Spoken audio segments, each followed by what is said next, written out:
सभी दर्शक बंधुओं को नमस्ते।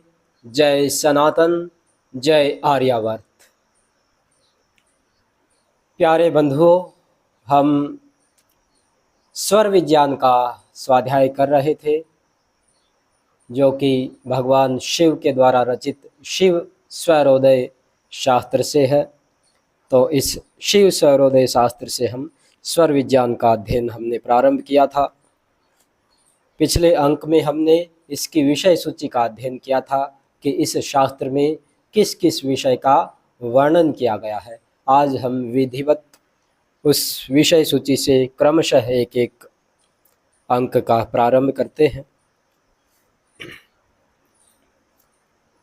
तो सर्वप्रथम मंगलाचरण पढ़ते हैं। महेश्वरं नमस्कृत्य शैलजां गणनायकं गुरुं च परमात्मानं भजे संसारतारकम्। महेश्वरम नमस्कृत्य, महेश्वर अर्थात महान है जो ईश्वर अर्थात परम परमेश्वर को नमस्कार करते हुए तथा मातृशक्ति को, शैलजा को, गणनायक को और अपने गुरु को, परमात्मा को, सबको नमस्कार करते हैं, प्रणाम करते हैं, अभिनंदन करते हैं, जिन सब ने हमको इस संसार सागर से तैरने योग्य बनाया है, अर्थात तैरने में, इस भव सागर से पार जाने में समर्थ बनाया है। उन समस्त दिव्य शक्तियों को प्रणाम करते हैं। तो ये मंगलाचरण तो लेखक की ओर से लिखा जाता है। इसके पश्चात शास्त्र का प्रारंभ होता है और इस शास्त्र में माता पार्वती का और भगवान शिव का संवाद होता है। माता पार्वती भगवान शिव से स्वर के बारे में, इस सृष्टि के बारे में, पंचतत्वों के बारे में और इस प्रकार से अनेक प्रकार का ज्ञान प्राप्त करना चाहती हैं। तो उन समस्त विषयों के बारे में माता पार्वती हैं, वो पूछती जाती हैं और भगवान शिव हैं, वो उसका उत्तर देते जाते हैं। तो उसी क्रम से हम इस शास्त्र का स्वाध्याय प्रारंभ करते हैं। सर्वप्रथम माता पार्वती भगवान शिव से पूछती हैं। श्रीदेवी उवाच देवदेव महादेव कृपां कृत्वा ममोपरि सर्वसिद्धिकरं ज्ञानं वदयस्व मम प्रभो। कथं ब्रह्माण्डमुत्पन्नं कथं वा परिवर्तते कथं विलीयते देव वद ब्रह्माण्ड निर्णयम्।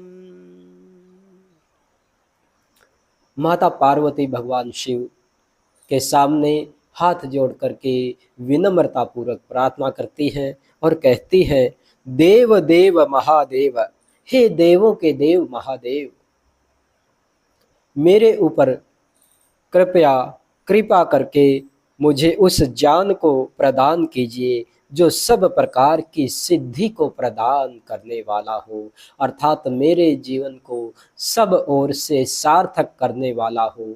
हे प्रभु, मुझे ऐसा परम पवित्र ज्ञान प्रदान कीजिए। और फिर आगे पूछती हैं कि कथम ब्रह्मांडम उत्पन्नम कथम वा परिवर्तते कथम विलीयते देव वद ब्रह्मांड निर्णयम्। पूछती है माता कि ब्रह्मांड की उत्पत्ति कैसे हुई है, किस प्रकार से ब्रह्मांड है वो स्थिर है और किस में विलीन हो जाता है। इस प्रकार से ब्रह्मांड के विषय में सर्वप्रथम मुझे ज्ञान प्रदान कीजिए। माता के ऐसा पूछने पर भगवान शिव उत्तर देते हैं। ईश्वर उवाच तत्वात् ब्रह्माण्डमुत्पन्नं तत्त्वेन परिवर्तते तत्त्वे विलीयते देवी तत्त्वात् ब्रह्माण्ड निर्णयः। भगवान शिव बतलाते हैं कि हे देवी, तत्वात् ब्रह्मांडम उत्पन्नम, पंच तत्वों से इस ब्रह्मांड की उत्पत्ति हुई है। जो 5 प्रकार के तत्व बतलाए हैं, पृथ्वी, जल, वायु, अग्नि और आकाश, इन 5 प्रकार के तत्वों से मिल करके इस संपूर्ण ब्रह्मांड की उत्पत्ति हुई है। इस संपूर्ण ब्रह्मांड का निर्माण हुआ है, निर्मिति हुई है। तत्वे विलीयते तत्वेन परिवर्तते, और ये ब्रह्मांड इन 5 तत्वों में ही विद्यमान रहता है। तत्वेन विलीयते, और अंत में जब प्रलय का समय आता है तो इन्हीं 5 तत्व में ही ये ब्रह्मांड विलीन हो जाता है। इस प्रकार से यह ब्रह्मांड की उत्पत्ति, स्थिति और प्रलय का ज्ञान मैंने तुम्हें प्रदान किया है। देवी उवाच तत्त्वमेव परं मूलं निश्चितं तत्त्ववादिभिः, तत्त्वस्वरूपं किं देव तत्त्वमेव प्रकाशय। भगवान शिव के ऐसा बतलाने पर कि हे देवी, 5 तत्वों से मिलकर के इस संपूर्ण ब्रह्मांड का निर्माण हुआ है। तो अब आगे देवी पूछती है कि तत्त्वमेव परम मूलम निश्चितम तत्ववादी भी ही, कहा कि सब तत्ववादी यही कहते हैं कि यह ब्रह्मांड है, इन सब का मूल तत्व ही है। तो फिर ये तत्व क्या है हे प्रभु, उसके बारे में ही विस्तार से बतलाइए।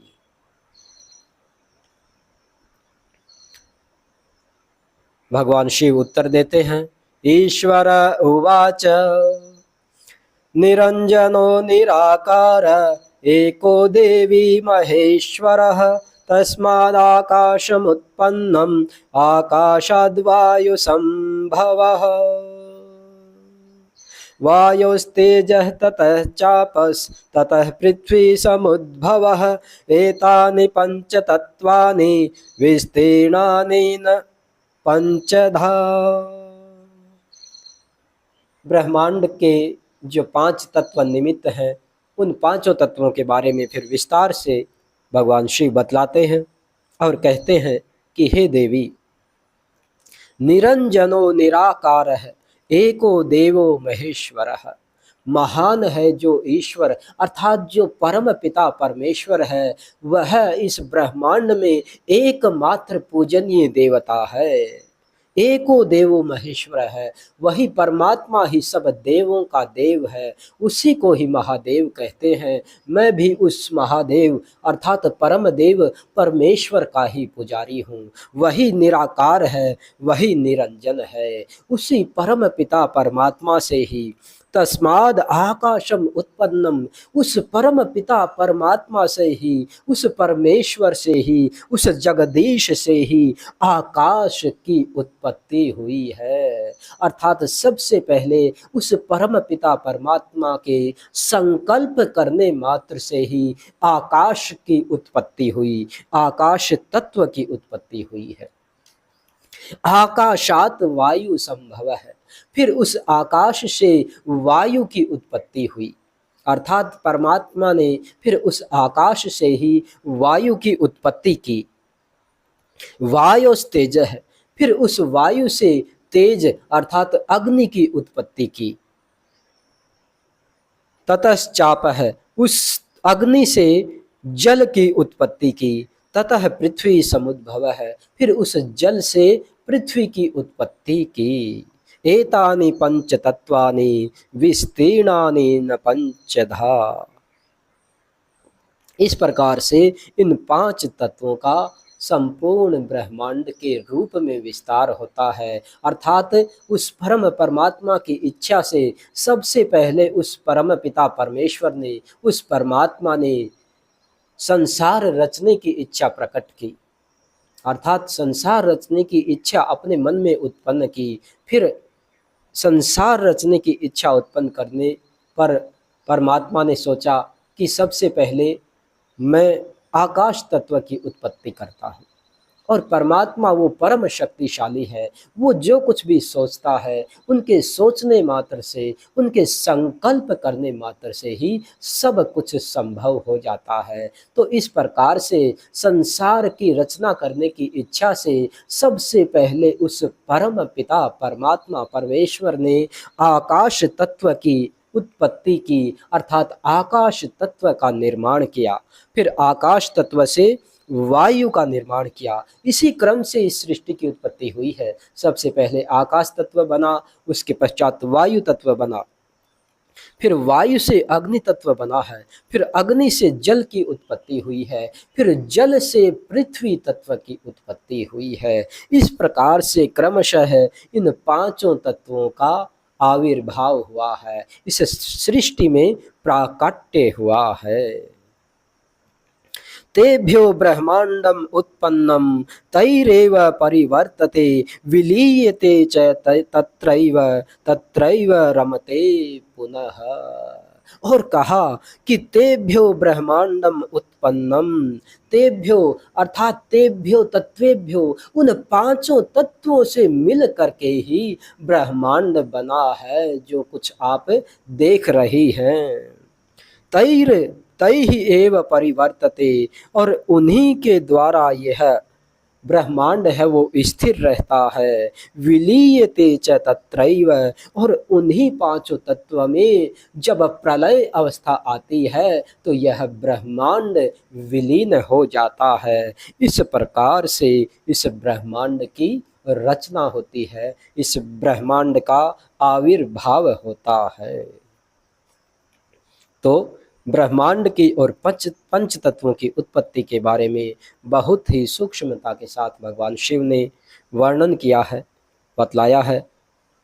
पंच तत्वमये देहे पंच तत्वानि सुंदरी सूक्ष्म रूपेण वर्तन्ते जायन्ते तत्वयोगी भी।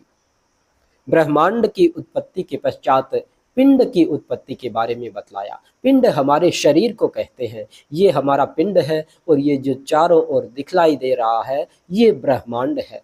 तो भगवान शिव बतलाते हैं कि हे सुंदरी, हे पार्वती, पंच तत्वमय देहे पंच तत्वानि सुंदरी, ये जो पांच तत्व हैं, इन पांचों तत्वों से मिल करके ही हमारा यह पिंड बना है, अर्थात हमारा यह शरीर बना है। सूक्ष्म रूपेण वर्तन्ते जायन्ते तत्वयोगी भी, और इस प्रकार से यह सूक्ष्म तत्वों के रूप में हमारा शरीर वर्तता है इस संसार में। ऐसा ज्ञानी लोग, तत्व ज्ञानी लोग हमको बतलाते हैं। यानी कि हमारा शरीर है यह भी पंच तत्वों से मिल करके ही बना है। जैसे कि ब्रह्मांड बना है, ऐसे ही हमारा पिंड, हमारा शरीर भी पंच तत्वों से मिल करके ही बना है। शरीर में ये पांचों तत्व हैं वो अति सूक्ष्म रूप में निवास करते हैं। सूक्ष्म रूपेण वर्तन्ते, सूक्ष्म रूप से हमको अलग अलग दिखाई नहीं देते कि कौन सा पृथ्वी है, कौन सा आकाश है, कौन सा जल है, बल्कि सूक्ष्म रूप से शरीर के अंदर विलीन होकर के निवास कर रहे हैं पांचों तत्व। ब्रह्मांड और शरीर की उत्पत्ति के पश्चात अब स्वर के ज्ञान के विषय में बतलाते हैं। स्वर ज्ञान की महिमा क्या है उसके बारे में बतलाते हैं भगवान। अथ स्वरम प्रवक्ष्यामि शरीरस्थ स्वरोदयम् अंशचार स्वरूपेण भवेज्ञानम त्रिकालजम्। कहते हैं कि हे देवी, अब मैं तुम्हें शरीर में विद्यमान स्वर उदय के बारे में बतलाता हूँ। अर्थात हमारी नासिका में जो दाई नासिका और बाई नासिका से जो स्वर का उदय और विलीन होता है, अर्थात प्राण का आवागमन होता है, अब उसके बारे में मैं तुम्हें बतलाता हूँ। प्राण को ही स्वर कहा जाता है। प्राण जो आ जा रहा हमारे नासिका से उसको स्वर भी कहा जाता है। तो इसी बारे में भगवान शिव कहते हैं कि पंचतत्वों और ब्रह्मांड के पश्चात अब मैं स्वर के बारे में, स्वर के उदय के बारे में, प्राण के आवागमन के बारे में तुम्हें बतलाता हूँ। हंस चार स्वरूपेण भवेत् ज्ञानम त्रिकालजम।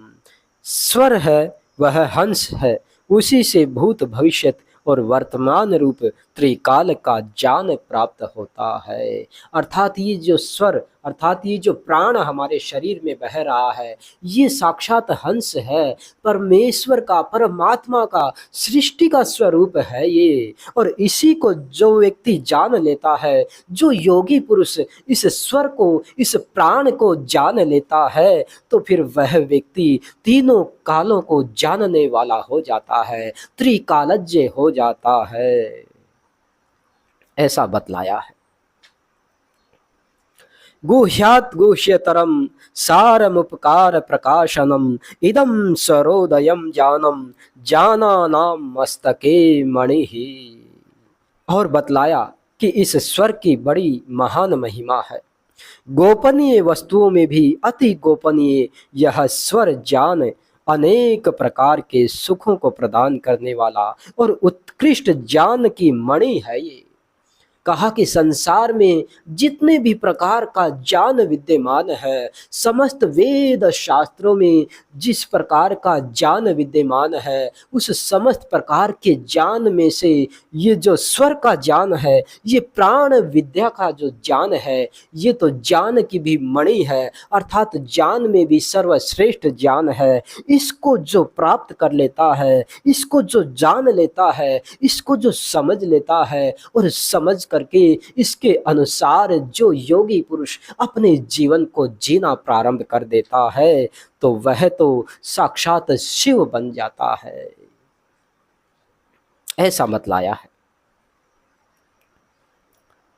सूक्ष्मात् सूक्ष्मतरं ज्ञानं सुबोध सत्य प्रत्ययम् आश्चर्यं नास्तिके लोके आधारम आस्तिके जने।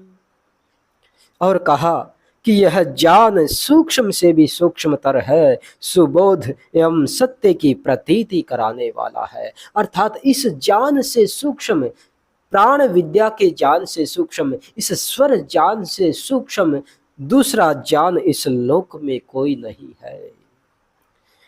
यह सुबोध है, सच्चा ज्ञान है, यह सत्य की प्रतीति करवाने वाला है। नास्तिकों के लिए यह बड़े आश्चर्य की बात है कि अरे ऐसा कैसे हो सकता है भला, इस प्राण को जान लेने से कोई त्रिकालदर्शी कैसे बन सकता है। लेकिन जो आस्तिक लोग हैं, जो परमात्मा पर विश्वास करते हैं, उनके जीवन का तो ये आधार स्तंभ है, अर्थात वो तो इसी के ऊपर आधारित होकर के अपने जीवन को जीते हैं। इतना महान यह स्वर का ज्ञान है जो मैं तुम्हें प्रदान करना चाहता हूँ। तो इस प्रकार से स्वर की महिमा बतलाई। स्वर की महिमा बतलाने के पश्चात अब भगवान शिव कहते हैं कि हे देवी, जो ज्ञान मैं तुम्हें प्रदान करने जा रहा हूँ, इस ज्ञान को हर किसी को नहीं दे देना है, क्योंकि इसके लिए योग्यता होनी आवश्यक है। जिस व्यक्ति में योग्यता हो, जो इस ज्ञान का दुरुपयोग न करे, उसी को ही यह ज्ञान प्रदान करना है। तो बतलाया कि कौन व्यक्ति इस ज्ञान को प्राप्त करने के योग्य है। शांते शुद्धे सदाचारे गुरु भक्त्यैक मानसे दृढ़ चित्ते कृतज्ञे च देयं चैव स्वरोदयम्।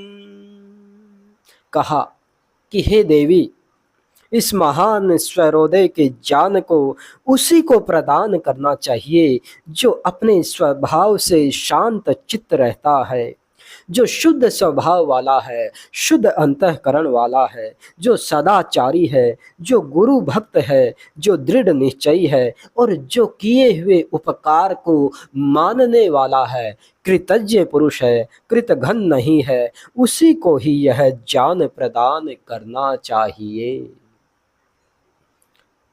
अब विषय ये भी उपस्थित होता है कि मैं आप सबको यह ज्ञान प्रदान कर रहा हूँ जो भगवान शिव ने हम सबको प्रदान किया है, तो इसको तो योग्य और अयोग्य सभी व्यक्ति ही सुनेंगे।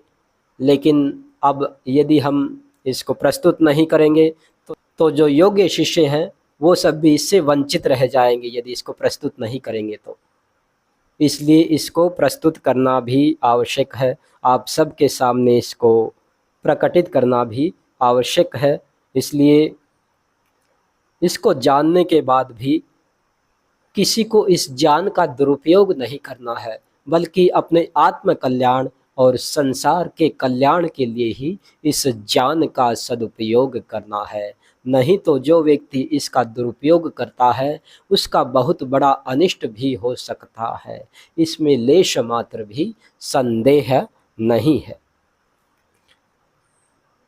अब आगे जो व्यक्ति इसके योग्य नहीं है इस ज्ञान को प्राप्त करने के लिए, उसके बारे में बतलाया है कि दुष्टे च दुर्जने क्रुद्धे नास्तिके गुरुतल्पगे हीन सत्वे दुराचारे स्वर ज्ञानम न दीयते। जिनको स्वर ज्ञान नहीं देना चाहिए, अर्थात जो गूढ़ गहन रहस्य मैं आपको प्रदान कर रहा हूँ वो दुष्ट व्यक्ति को प्रदान नहीं करना है, दुर्जन व्यक्ति को प्रदान नहीं करना है। जो अत्यधिक क्रोधी स्वभाव के हैं उन लोगों को भी यह ज्ञान प्रदान नहीं करना है। जो नास्तिक हैं, ईश्वर में, परमात्मा में, वेद शास्त्रों में विश्वास नहीं रखते हैं, उनको भी यह ज्ञान प्रदान नहीं करना है। जो गुरु के अवज्ञाकारी हो, गुरु की आज्ञा को मानने वाले नहीं हो, गुरु भक्त नहीं हो, उनको भी यह ज्ञान प्रदान नहीं करना है। और जो अपने मन से पवित्र नहीं हो, दुष्ट दुराचारी हो, ऐसे लोगों को भी यह स्वर ज्ञान प्रदान नहीं करना है। वो लोग इसके लिए अयोग्य हैं। श्रुत्वं कथितं देवी देहस्थं ज्ञानमुत्तमं येन विज्ञानमात्रेण सर्वज्ञत्वं प्रणीयते। कि हे देवी, श्रुत्वं कथितं देवी देहस्थं ज्ञानमुत्तमं, शरीर में स्थित जो उत्तम ज्ञान मैं बतलाने जा रहा हूँ उसे सुनो। उसको जानने मात्र से ही मनुष्य सर्वज्ञ हो जाता है। हे देवी, यह जो स्वर ज्ञान है, यह जो प्राण विद्या है, इसको जानने मात्र से ही व्यक्ति है वह सर्वज्ञ हो जाता है, सब कुछ जान लेने वाला हो जाता है। परंतु इसको बड़ी गहराई से जानना पड़ेगा, ऐसे सुनने मात्र से काम नहीं चलेगा। इसके अनुसार अपने जीवन को जीना प्रारंभ करना पड़ेगा। इस ज्ञान के अनुसार, इस प्राण विद्या के अनुसार अपने जीवन को अनुकूल बनाना पड़ेगा। तभी व्यक्ति उस गूढ़ गहन ज्ञान को, तत्व ज्ञान को प्राप्त करके सर्वज्ञ बन सकता है। और यह ज्ञान कहीं बाहर नहीं है, हमारे शरीर में ही तो स्थित है, क्योंकि ये प्राण तो हमारे शरीर में ही है और इसी शरीर से ही ये प्राण तत्व उत्पन्न हो रहा है, आवागमन हो रहा है। तो ये ज्ञान भी इसी स्वर में, इसी प्राण में ही स्थित है। बस इसको जानना, इसको पहचानना और इसके अनुकूल जीवन जीना आवश्यक है। स्वरे वेदाश्च शास्त्राणि स्वरे गांधर्वमुत्तमं स्वरे च सर्वं त्रैलोक्यं स्वरमात्मस्वरूपकम्। कहा कि स्वर में ही चारों वेद हैं। जो स्वर प्रवाहित हो रहा है, जो प्राण प्रवाहित हो रहा है, उसी प्राण के अंदर ही सारे वेद शास्त्रों का ज्ञान छुपा हुआ है। वेद शास्त्राणि, सब वेद शास्त्र उसी में छुपे हुए हैं। गांधर्वम उत्तमम, गांधर्व विद्या, गायन आदि की विद्या भी उसी में ही छुपी हुई है। स्वरे च सर्वम त्रिलोक्यम, इस त्रिलोक का संपूर्ण ज्ञान है वह इसी स्वर के अंदर ही समाहित है। स्वरम आत्म स्वरूपकम, और जो आत्म स्वरूप है, आत्मा का स्वरूप है, परमात्मा का स्वरूप है, वो भी इसी स्वर में ही, इसी प्राण में ही समाया हुआ है। इसलिए जो इस प्राण तत्व को जान लेता है वह अपनी आत्मा और परमात्मा को भी जान लेता है। स्वरहीनश्च देवज्ञो नाथहीनं यथा गृहं शास्त्रहीनं यथा वक्त्रं शिरोहीनं च यद्वपुः। स्वर विहीन भविष्य वक्ता वैसे ही व्यर्थ होता है जैसे स्वामी विहीन घर, शास्त्र ज्ञान विहीन मुख और मस्तक रहित शरीर व्यर्थ होता है। अब जो लोग भविष्यवाणी करते हैं उनके बारे में बतलाया है कि जो लोग भविष्य वक्ता हैं, अपने आप को बहुत बड़े ज्योतिषी समझते हैं, तो वो लोग यदि उनको स्वर का ज्ञान नहीं है तो वो लोग उसी प्रकार से हैं जिस प्रकार से घर है वो स्वामी के विहीन होता है, जिस प्रकार से यह शरीर मस्तक से विहीन होता है और जिस प्रकार से मुख शास्त्र ज्ञान से विहीन होता है, ठीक उसी प्रकार से वो भविष्य वक्ता भी होते हैं जिनको स्वर का ज्ञान नहीं है। अर्थात स्वर ज्ञान को जाने बिना भविष्य वक्ता लोग, ज्योतिषी लोग भी सही भविष्यवाणी नहीं कर सकते हैं। उनको भी स्वर ज्ञान का ज्ञानी होना आवश्यक है। इवच सुषुम्ना मिश्र भेदम च यो जानाति स मुक्तिगः। और कहा कि हे देवी, जो व्यक्ति नाड़ी के भेद को जान लेता है, अर्थात हमारे शरीर में कितनी नाड़ियां हैं, उन सब का क्या क्या कार्य है, इस सब को जो व्यक्ति जान लेता है, प्राण के विषय में जो व्यक्ति जान लेता है, हमारे शरीर में जो पंच तत्व हैं उनके बारे में जो व्यक्ति जान लेता है और सुषुम्ना नाड़ी से संबंधित भेद को जो जान लेता है, उसके गहरे रहस्य को जो जान लेता है, इस प्रकार से इस रहस्यमय ज्ञान को जो व्यक्ति जान लेता है वह व्यक्ति यो जानाति स मुक्तिगः, वह व्यक्ति मुक्ति को प्राप्त हो जाता है। अर्थात अंतिम समय में मोक्ष रूपी परम पद को प्राप्त हो जाता है। साकारे वा निराकारे शुभवायु बलात्कृतं कथयन्ति शुभं केचित् स्वरजाने वरानने। हे वरानने, हे श्रेष्ठ मुख वाली सुमुखी, हे पार्वती देवी, साकार अथवा निराकार, व्यक्त अथवा अव्यक्त के द्वारा ज्ञानी पुरुष बता सकता है कि प्रत्येक परिस्थिति में क्या शुभ होने वाला है और क्या अशुभ होने वाला है। अर्थात जो व्यक्ति इस स्वर ज्ञान को गहराई से जान लेता है तो ऐसा ज्ञानी व्यक्ति जो उस परम तत्व में स्थित रहता है वह साकार, निराकार, व्यक्त और अव्यक्त का ज्ञान रखने वाला ज्ञानी पुरुष है। वो भविष्य में क्या शुभ होने वाला है और क्या अशुभ होने वाला है, इन सब परिस्थितियों को जान लेता है। तो इस प्रकार से स्वर की महिमा बतलाई है। आज यहीं पर विराम लेते हैं, कल पुनः शेष चर्चा करेंगे। सभी को ओम।